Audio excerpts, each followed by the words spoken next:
Brendan O'Carroll has opened up about the grief he experienced following the death of his eldest child. The Mrs. Brown's Boys creator and his first wife Doreen O'Carroll welcomed their first son Brendan Jr. into the world together 2 years after tying the knot in 1977, but the new parents suffered unimaginable tragedy when their baby passed away just 1 week after being born.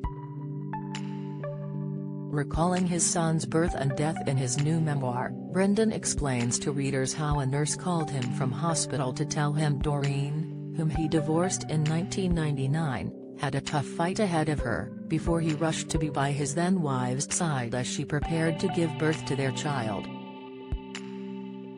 He goes on to share how shortly after his son Brendan Jr. was born, before he could even meet his first child, doctors told him how the newborn baby had a condition called hydrocephalus and spina bifida and had been admitted to intensive care as Doreen recovered in a private room. In his new memoir, Brendan opens up about the heartbreaking death of his firstborn child, alongside chronicling how his hit show Mrs. Brown's Boys was almost cancelled due to one petty word radio bosses once had an issue, and explains why he almost stopped his wedding to second wife Jennifer Gibney at the altar in 2005. Writing about the arrival of his first child, Brendan explains to readers how he called his mammy to ask if she knew anything about his newborn son's condition as his wife slept shortly after the birth, remembering how his mother told him what the battle my son faced was. Spina bifida is when a baby's spine and spinal cord does not develop properly in the womb, causing a gap in the spine. Many babies born with spina bifida get hydrocephalus, which means that there is extra fluid in and around the brain. Lots of babies born with hydrocephalus, congenital hydrocephalus, have permanent brain damage and if they survive, can experience several long-term complications throughout their life, including speech and vision problems. Although I was very young, I could not wait to be a father, probably because for most of my life I didn't have one, Brendan writes when recalling the conversation with his mother. He explains how before his son was even born he had a picture in his head of a perfect family life at home with the baby out back on a swing that I had made, before poignantly adding, "Suddenly I had found myself in what I thought was a nightmare."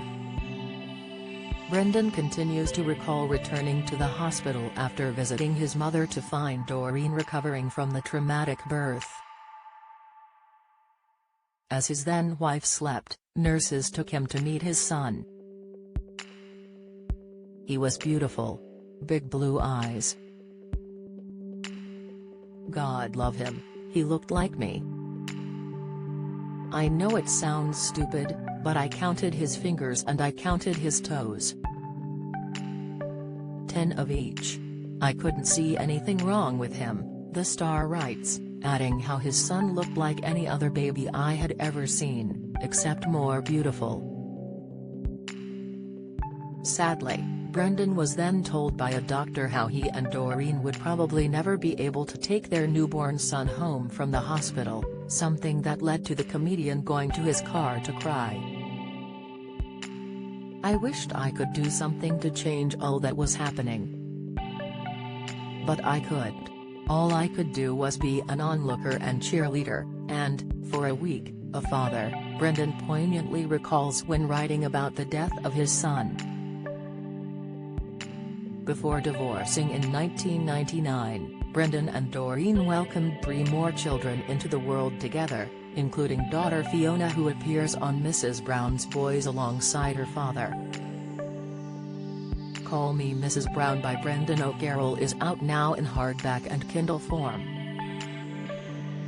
If you have been affected by this story, advice and support can be found at Child Bereavement or you can call them on 08000 288840.